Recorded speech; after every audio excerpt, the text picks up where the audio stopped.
Welcome you to be with me in this program, which is Minds of Truth program that comes to you through Pacific TV from Seattle. And I want to welcome you and let you know that God is going to speak to you tonight in the name of Jesus Christ. Let us pray. Heavenly Father, in the name of Jesus, I thank you and I bless you. I commit myself to you. Holy Spirit of God, take over this night. Take over this moment in the name of Jesus. And as I speak this word, I pray in Jesus' name that you may speak to every viewer. In Jesus' name I pray. Amen and amen. I want to appreciate each one of you that have been following these programs from the time I started. And I want to let you know that we have learned so many things. If it is your first time, yes, I say, if it is your first time, make sure that you go through the other programs.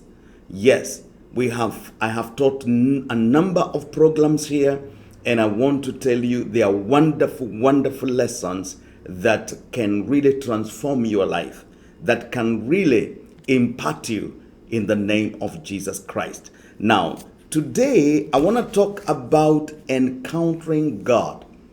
I want to talk about encountering God. The Bible says in the book of John chapter 6, the book of John chapter 6 and verse 63. I want to show you something there. 663. Yeah, the Bible says that it is the Spirit who gives life. It is the Spirit who gives life. And then it says, the flesh profits nothing. The words that I've spoken to you are spirit and are life. It is the Spirit that gives life. The flesh profits nothing. Now, when we talk about encountering God, these are different levels of spirituality. One of the things you need to understand is that God did not call us in the walk of salvation to move in our own strength or to move in our own minds. We are supposed to be led by the Spirit of God in everything that we do. So this walk we are in, for those people who are born again, and those who will be born again from now henceforth, you need to understand one thing, that you are supposed to be spiritual. By spiritual means that the decisions you make, they are not from the faculty of the mind. They are not from the emotions. They are not from the soul. No. They are not from your flesh. No. But they are driven and they originate from your spirit, because the Spirit of God inhabits your spirit. Now, any level of encounter will determine the magnitude that you can manifest God to the world. Let me take that once again. Any level of encounter is going to determine the magnitude in which you can manifest God to the world. So, the level of yieldedness, the level that you are going to yield to God, is the one that is going to determine how much you can give to the world, how much you can depict God to the world. The world is hungry of God. The world wants to see God. People in the church want to see God. Yes, people everywhere want to see God move. But you can only manifest God in the level that you have encountered him. So if you have no encounter with God, then you cannot give people what you do not have. What that will simply mean is that you will give people what you have. Maybe it's religion. Maybe it is deception. Maybe it is your flesh. All that is not what the world is looking for. No, the people in the world, the people in the church, they want to experience God in reality. And we can only give God if we have encountered God. Glory be to God. Now, the more we seek God, the more we raise in encountering Him. So the level in which you seek God, the intensity, the perseverance in which you are going to seek God will determine the level you are going to encounter God. So if you are that kind of a person that doesn't pray, doesn't care even to read the word, doesn't care to go for fellowships, doesn't care to be taught the word of God, maybe you go for a Sunday service for 1 hour only. Listen to this, 1 hour only. That one tells you that your level of encounter is very, very low, and you have nothing to give to people. Your prayers become nothing. Your prayers become very, very weak, that they cannot penetrate the spiritual world because you yourself, you are weak. So what does that mean? We need to desire to encounter God in greater and deeper levels. So some encounters are so powerful. Some encounters are so powerful. What I mean by this is that you can have an encounter, one encounter that is going to leave an eternal mark in your life. There are encounters that change people forever. You can hear of people tell you that I attended a certain seminar, I attended a certain revival meeting, I attended this and that, and God touched me in such a way that I was transformed forever. Hallelujah. And I want to tell you, brethren, I want to tell you that such encounters are very important. But let me tell you something. They all depend on one, our eagerness and our thirst and hunger for God. God will never surprise you with encounter. Can I say that once again? God will never surprise you with encounter. You have to desire, you have to hunger for Him to find a place that He is going to pour Himself into. Glory be to God. So you need to understand that when you got saved in your spirit, and the Spirit of God came in you. Hallelujah. John, in his letters, he tells us that the anointing of the Lord dwells in us permanently. But you need to understand this, brethren. That anointing we are talking about, that anointing that he is talking about, is not about the anointing to heal the sick. It is not the anointing that is going to cast out devils. No, the one that dwells permanently in us when we are born again.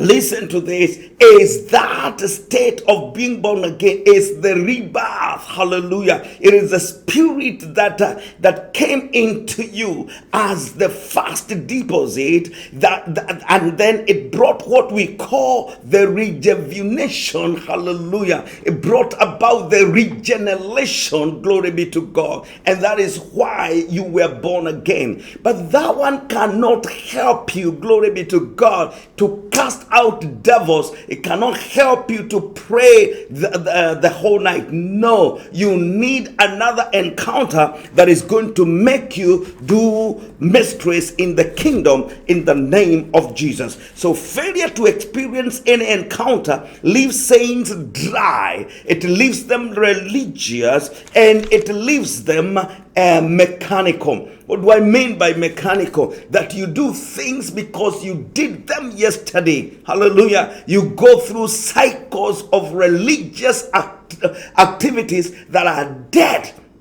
Listen to this, that are dead, and they do not produce anything that is living. Glory be to God. How do we know that a service had life in them? It is when the sick are getting healed. Do you hear that? It is when those who are bowed, hallelujah, are getting delivered. It is when people, hallelujah, the bondages in the mind, the people who are lacking peace, they feel the presence of God, and then they experience the peace of God in the name of Jesus.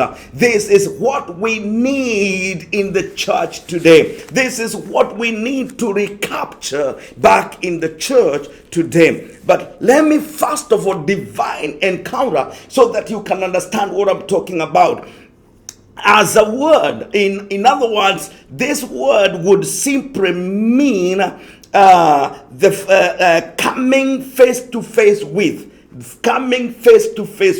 But for the purpose of this teaching, I want us to understand this. The encounter we are talking about, encountering God, has to do with us. Listen, with us doing one thing. And this is what I mean. It is coming face to face with God and experiencing Him in our lives. Glory be to God. You see, in the book of Revelation, chapter 1, from verse 12 through 18, we see John the Baptist, who turned out now to John the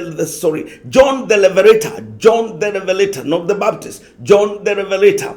John the Revelator now is in the island of Patmos, and this man, listen to this, this man is experiencing God in a great way. The spiritual world is open for him. So at this time, we see him having an encounter, a real encounter with God. Hallelujah. And let me tell you, from this moment, his life never remained the same. You cannot encounter God and remain the same. You cannot encounter God and continue acting in the very old way. When you see people who are acting in the church in the manner of the world, they argue that as the world. Yes, they deceive as the world. Hallelujah. They do things as the world, and they solve things as the world does.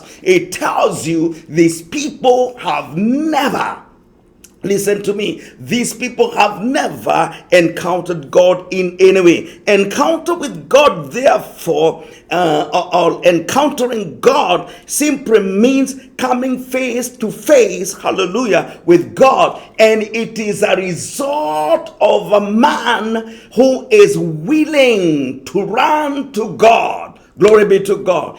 To run to God. In the book of John, chapter 15 and verse 7, and I was meditating upon these words this morning. The Bible says, listen to me, that if is a condition, if you abide in me, hallelujah, and my words abide in you, then ask whatever. Glory be to God. One of the things you really need to understand, that when Jesus gave the people the name to use, hallelujah, we are not going to heal people with the name. And I want you to get me very correctly. It is not with the name, but in the name. Hallelujah. There is a difference. Oh, glory be to God. There is a difference in the name. And that is what it means to remain in. Because when we are in the name, when we are in Jesus, hallelujah, what that means now, we can operate with the authority in the name because we are in him. Glory be to God. So the name of Jesus only becomes as powerful as the level in which we are remaining in him. Did you hear that? The name of Jesus becomes as powerful for us to use in the magnitude in which we are in him. That's why a people will try to cast a demon in the name of Jesus, and that demon will not go, but another person, hallelujah, at the mention of the name of Jesus, then those demons will flee. What is the difference? Because they are people who have encountered God and they understand who they are. Oh, glory be to God.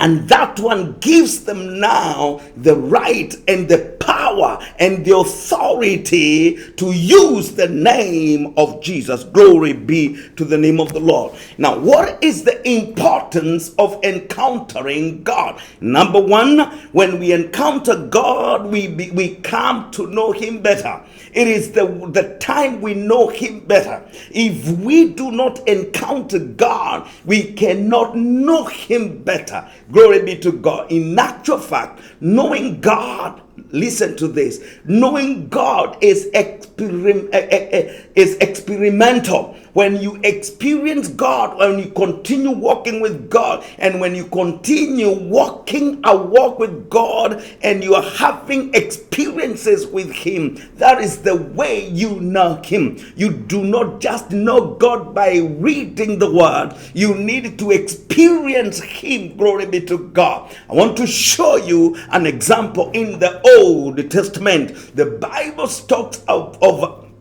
of this man called Abraham. And Abraham is a man that loves God and he is obedient. Remember in chapter 11, he was told, that is Genesis chapter 11, he was told to leave the land, and surely he left, although he went halfway. But then in chapter 12 of Genesis, now we see him now taking over, and now he is ready to fully obey. And he obeyed God. After obeying God, listen to this, he walks with God. He is asked for offerings and he gives offerings. He is told to do this and he does that perfectly well. When he won the battle, hallelujah, against the 5 kings, then we see him giving a tithe to God. That was a great thing. But look at this. God, even after he did all that, he wanted to know something about this man. Hallelujah. And then he is asked for a son, his only begotten son. That was the greatest trial in the life of Abraham. And guess what? The Bible says, glory be to God, that he sacrificed his son. What do I mean by sacrificing? Because he had laid him on the altar. That means he had detached himself, hallelujah, from the son. He was ready to kill him. He was ready to sacrifice him. But what happened? Listen to this. Hallelujah. God had to intervene. Why? Number one, God does not receive human sacrifices. Our God does not receive human sacrifices. It is the other world of darkness that sacrifices people in accidents, in all kinds of calamities. But our God does not at all receive human sacrifices. So what we see after this, God made a statement and he said, now I know. Glory be to God. Now I know. And I could look at Abraham going down the mountain that time. Hallelujah. And it's like, now I know who my God is. That is why when he saw the lamb, he made a pronunciation and he said, on the mountain of the Lord, hallelujah, the Lord shall supply. In the mountain of the Lord shall supply. And he said, Jehovah Jireh. That's what it means. The Lord shall supply. Glory be to God. But guess what? It is after he experienced God. It was a horrifying moment. Hallelujah. It was a sad moment, but he experienced God. Hey, hallelujah. That is what we need to understand. There are times we need to experience God so that we can have something, hallelujah, to talk about God. When you talk about Jehovah Jireh, hallelujah, these days we talk about Jehovah Jireh because we expect him to supply. But when Abraham was talking about Jehovah Jireh, it was not in expectation.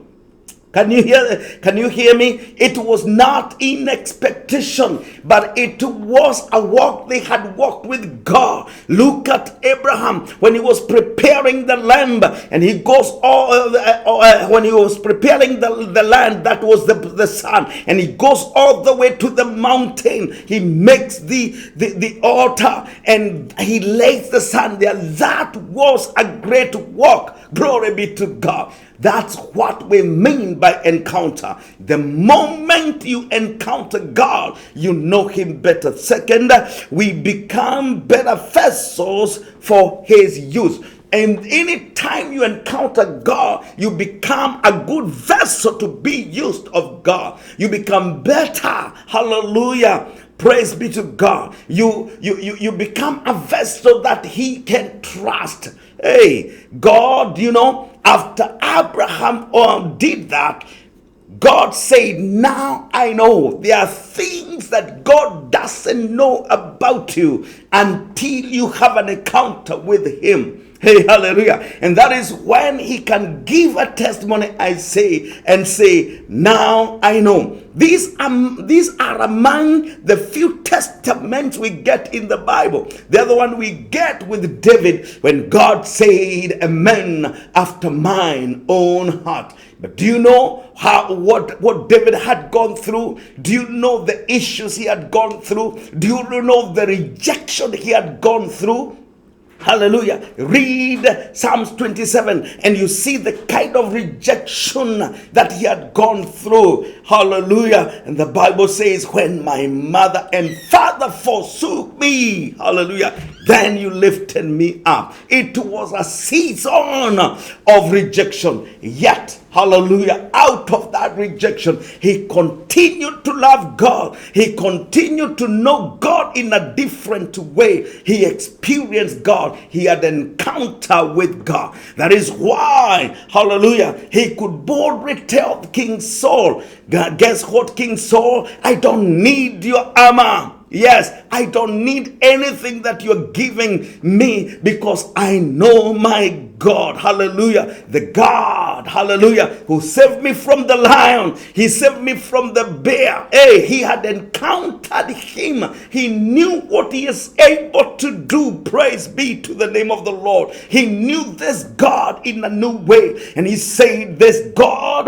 that has saved me from the lion, amen, he has saved me from the bear. He's going to do one thing. He is going to deliver me, hallelujah, from this uncircumcised Philistine. Hallelujah. We become better vessels. Are you willing to be used of God?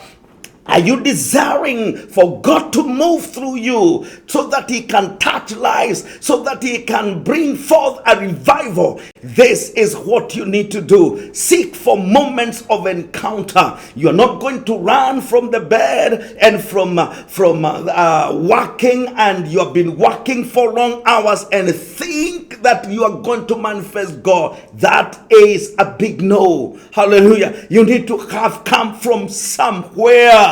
Glory be to God. Walking with him, encountering him is very, very important. Number 3 is that we reduce the flesh and our own motivation as we hook to his will. The moment we encounter God, hallelujah, it is like an exchange.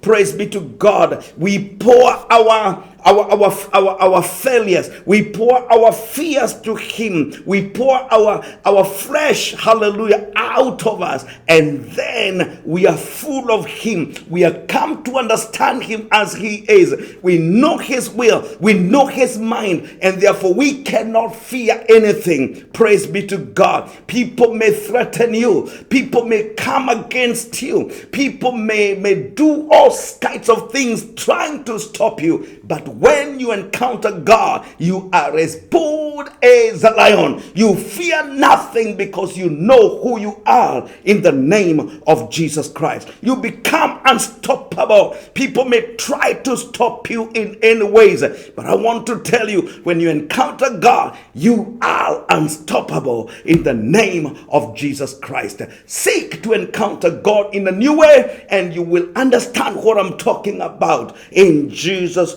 holy name. Glory be to God. I think by this time I'll only talk about one level of encounter, and when I come back next week, I'll talk about other levels of encounter. So the first level of encounter, is what we call the new birth experience. Glory be to God. Each one of you knows Romans chapter 10 verse 9 to 10, which says that we believe with our hearts and then we confess with our mouths, then that is the time we are saved. Glory be to God. Now, this is the first encounter. This is the basic. This is the minimum. Hallelujah. Glory be to God. But very important. I call it the entry point. Do you know? People who have not experienced this, they are not even supposed to handle, they are not supposed to handle the word of truth, because there is no entry. The Bible says we were aliens. There is a time we were visitors. There's a time we were strangers. Those people who have not experienced this, they are strangers, hallelujah, in the kingdom of God. This is the starting point. This is the place we need to come to. This is the beginning. This is the first step when you encounter. Listen to this. When you encounter God in this level. Now, what happens here is that your mind doesn't change at once. Hallelujah. I want to say this. Your mind doesn't change at once. Now, listen to this. When you got saved, your salvation, hallelujah, did not at once affect your body or did not affect your thinking instantly. Listen to this. Instantly. It didn't do that. It didn't do that. Hallelujah. So what happened at new birth? The Spirit of God comes into you, comes into your spiritual man, because the spirit of a man, before they are born again, the spirit of man is dead. Because that is what the Bible meant when Adam was told, the moment you will eat of that fruit, you will surely die. So, and we see that Adam, after he had eaten the fruit, it doesn't mean that he died physically. He continued to live. He continued even to give birth to children after he had eaten, after he had partaken of that tree. So what does it mean? Praise be to God. This is what it means, that when we are born into this world, our spirits are dead. Our spirits are not alive. They have to start living at a certain point when we invite Jesus in our own spirit, in our own heart. Hallelujah. When we make that invitation by believing in him, by accepting Jesus, that is the moment that your spirit starts to live. The Bible says in the book of Ephesians chapter 2, we who were once dead when we lived in transgressions. So when people are living as sinners, when people are living not born again, hallelujah, it simply means they are dead. They are dead. But to the moment we give our life to Jesus, now we start to live. Glory be to God. What am I saying here? If you do not go beyond this point, the problem is many people will get saved, and the only thing, listen to this, the only thing that they'll continue to do, number one, is to go to church, and they don't even have a reason for going to church other than fulfilling the word that you do not need to neglect the coming together of brethren. Some other people go to church because they want association. They want to be helped when they are in problem. And they also go to church because they want a people who will bury them when they are dead. Listen to me, brethren. That is not why we get saved. What happens when we get saved, listen to this, that needs to be the first step in which we encounter God, and that needs to put us into a mode of seeking more and more of God. Jesus, in the book of John chapter 20, he breathes to the disciples.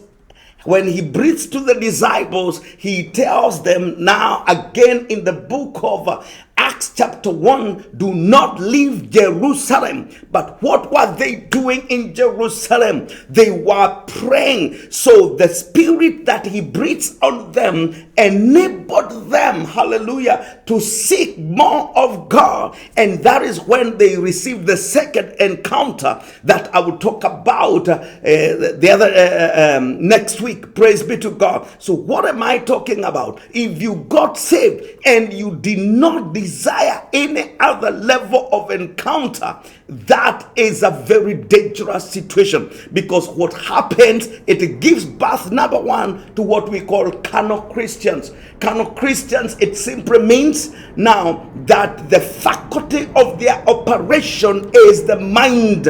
Hallelujah. The faculty of their operation is the mind. The preaching is out of the mind. Testimony is out of the mind. Hallelujah. Everything they do is out of the mind. When they worship, they sing songs, it's out of the mind. Hallelujah. And listen to this.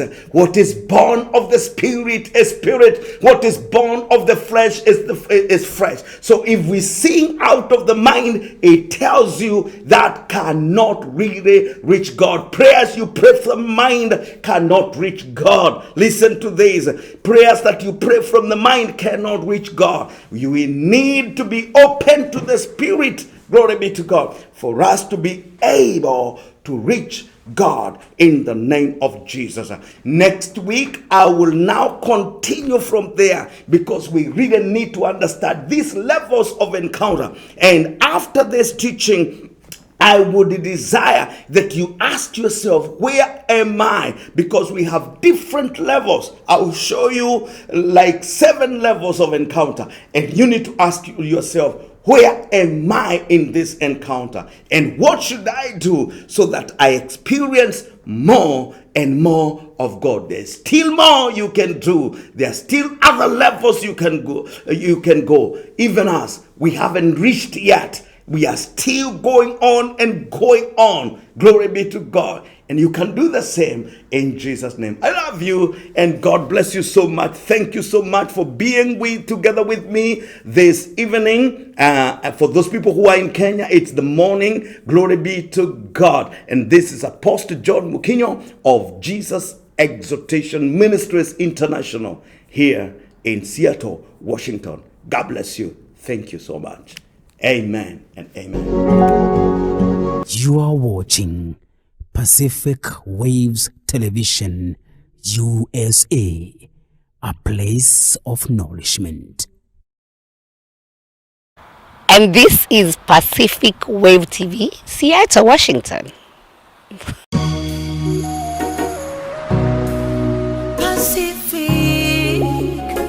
Pacific Canada, Pacific, Pacific Waves Radio. Pacific Waves TV. Pacific Waves TV.